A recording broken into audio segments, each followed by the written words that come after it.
breaking news. We now have Tropical Storm Helene in the Caribbean, and we're continuing to see the system get better organized and strengthened. I'm meteorologist Amanda Pappas, here to walk you through everything you need to know. Today, we're completely calm, clear, and we're good to go. But you want to get those preparations done and double check that hurricane kit today and early tomorrow. The breaking news, our brand new forecast cone coming in from the National Hurricane Center. The 11 a.m. advisory showing those winds now strengthened to 45 miles per hour. The hurricane hunters are going to be in and out of this system all day long into the evening, and we see it's moving to the northwest at 12 miles per hour. It's going to gradually then brush by the Yucatan Peninsula there, you can see, and then as it's moving in between the peninsula, you can see the Yucatan and also the Cuban coast, right in between Cuba and Yucatan. You can see that's when we'll have Hurricane Helene heading into your Wednesday. So by Wednesday, we have a Cat 1 hurricane moving into portions of the Gulf of Mexico, and it's going to use those warm waters to get better organized. Heading into Thursday morning, we're going to be waking up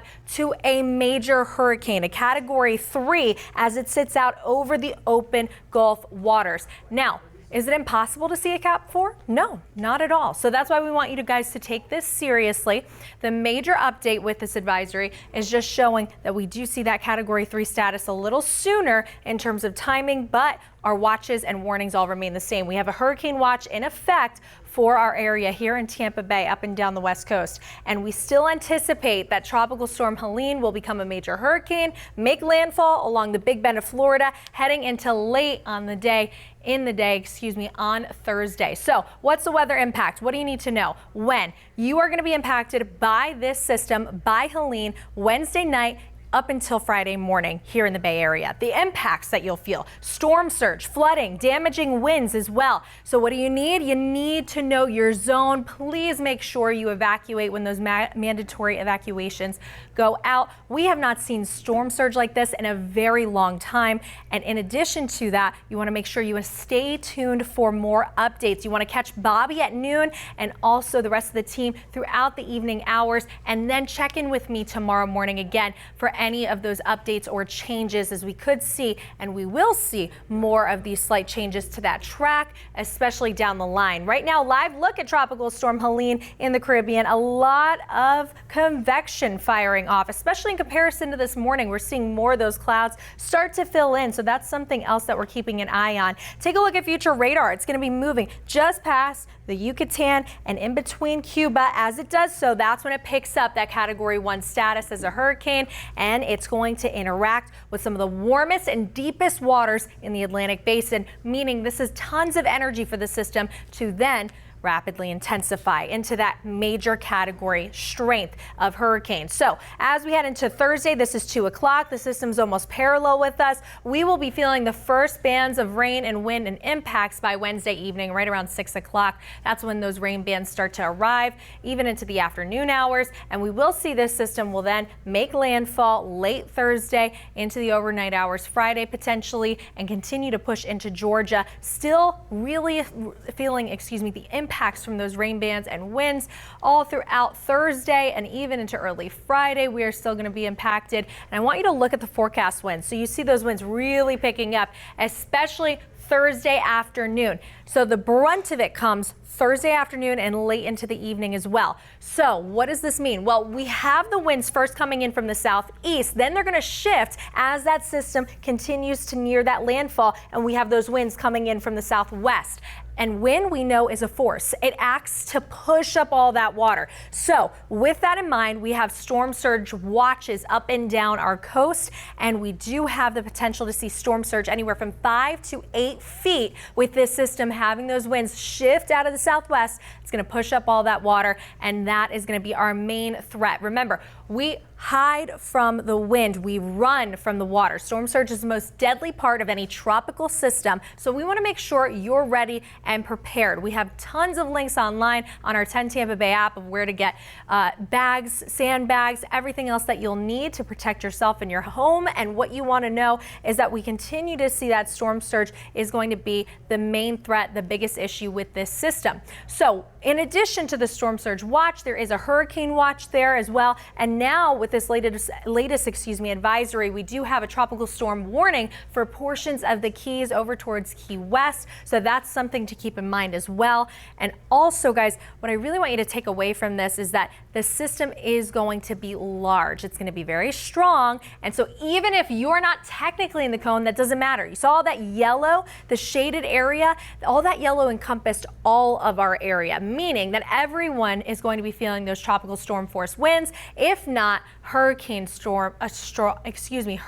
type of winds as well. So keep that in mind, especially if you're closer to the coast, that's possible. And we do see that the models are getting in better agreement, still showing us that potential landfall right along the Big Bend and impacting Tallahassee. So if you have friends or family, potentially kids that go to FSU, they need to be aware of this and make sure that they are evacuating or following orders for their area as well. But we do see a couple of these models still look a little too close to home. So we got to watch this closely. We're still going to see changes in the next 24 hours, but we do know that the system is going to take that turn once it gets out into the Gulf. Here's your steering pattern. This low and high are going to determine where this system goes. So still time for changes, but again, here are the major impacts for you.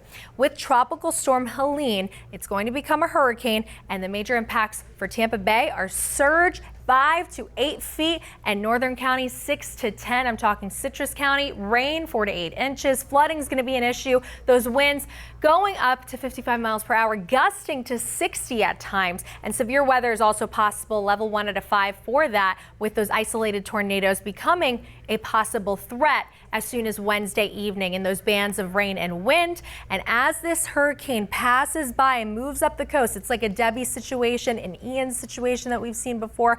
As you know, that it doesn't take a direct impact to feel all of the impacts that this storm will bring us. So even though we're not in the cone, those impacts are going to be felt far outside of the center for our entire area. So please make sure you're ready. Again, to reinforce this, timing is going to be late Wednesday into early Friday. And what we see for rainfall as well, definitely packing a punch here, causing some flooding potentially in the future. And here's that threat for severe weather. You can see it encompasses mainly our northern zones for that threat of severe weather with the isolated tornadoes, guys. But right now we're looking good outside. We are seeing great conditions if you want to go ahead and get your stuff ready to go. Again, we have Tropical Storm Helene now, so that's something to really walk away with and think, okay, I need to prep, I need to take this seriously. And we know surge is the most deadly part of any storm. Again, those forecast winds showing us they'll be out of the southeast, and then heading into Thursday, right around 3 p.m. up until 10 p.m.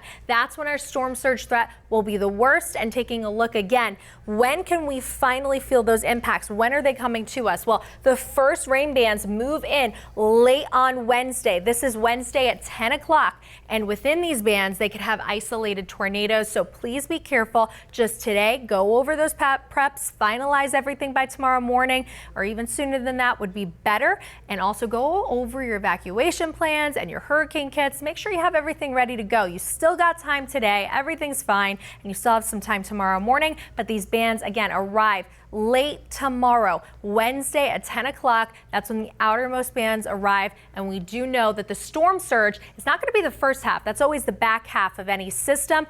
The storm surge threat will be from 3 p.m. on Thursday up until 10 p.m. And then we start to see this system finally move on out of here. Take a look at future radar. We see the system makes landfall late Thursday, and then heading into Friday morning, things start to improve. The system will be out of here as we head into the rest of your weekend. Things return to normal heading into Friday evening and Saturday morning. We'll have more updates though. Make sure to check in with Bobby later on and myself tomorrow morning. We are going to get you through this storm. No worries. Pick preparation over panic for today, and we got you covered. And make sure to download that 10 Tampa Bay app, and you can stream us whenever you need, and we've got you covered.